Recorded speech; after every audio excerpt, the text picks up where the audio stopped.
Hi, I'm Lynda Gratton. I'm a professor of management practice at the London Business School. And today I've been at the CEO Summit talking really about the future and the future of work.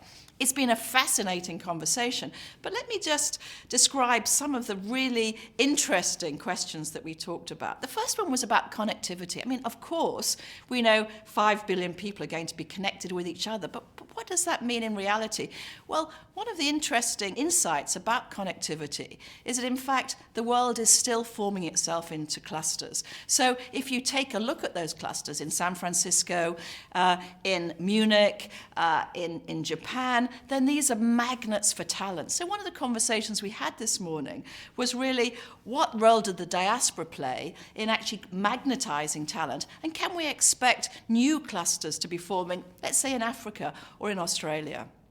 We also talked about how are jobs going to evolve and where are the new jobs going to be? Well, what's clear is that a profound phenomena that we can call the hollowing out of work. And what that shows is that medium-skilled jobs are disappearing to robotics, disappearing to artificial intelligence. What's left is low-skilled jobs and high-skilled jobs. Now, let's think about those high-skilled jobs for a moment.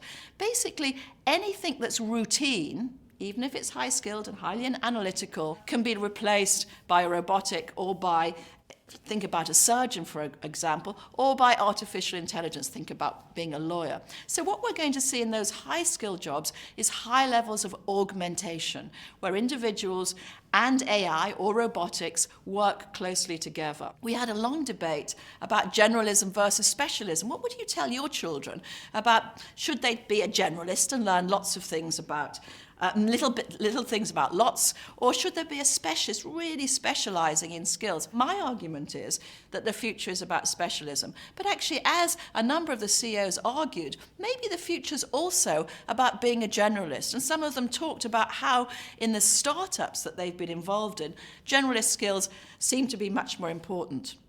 We touched on demography, and two things came out that were really fascinating. First of all, we're going to live to 100. Many of our children will live to 100. Well, what does that mean for their lives?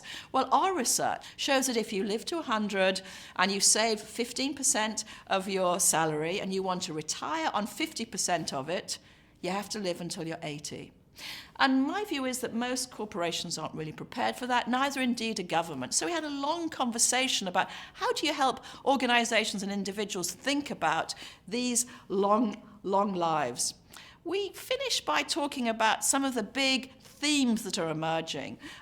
The first, in my view, is about the relationship between home and work. You know, we've built organizations really on the basis of traditional partnerships, where the man worked and the woman looked after the family. Those partnerships, those traditional partnerships, are now a very small percentage of how people are actually living their lives. And our research shows they're going to be even smaller. So how do we build companies that really allow people to manage work and life without being too stressed about it?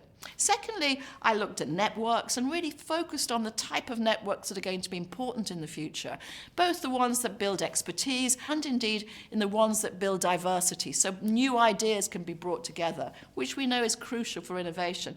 And thirdly, I also, in terms of networks, I talked about the role of regenerative communities, of really allowing people to spend time to build lifelong friendships. Finally, I talked about what does it mean for leaders. And my view is that leadership is really a journey which has both an inner component, how do you build authenticity in yourself, and also an external component, how do you really learn about the world that you live in, and particularly some of the big challenges that the world faces. It's been a fantastic day, and I've been delighted to join everyone here. Thank you.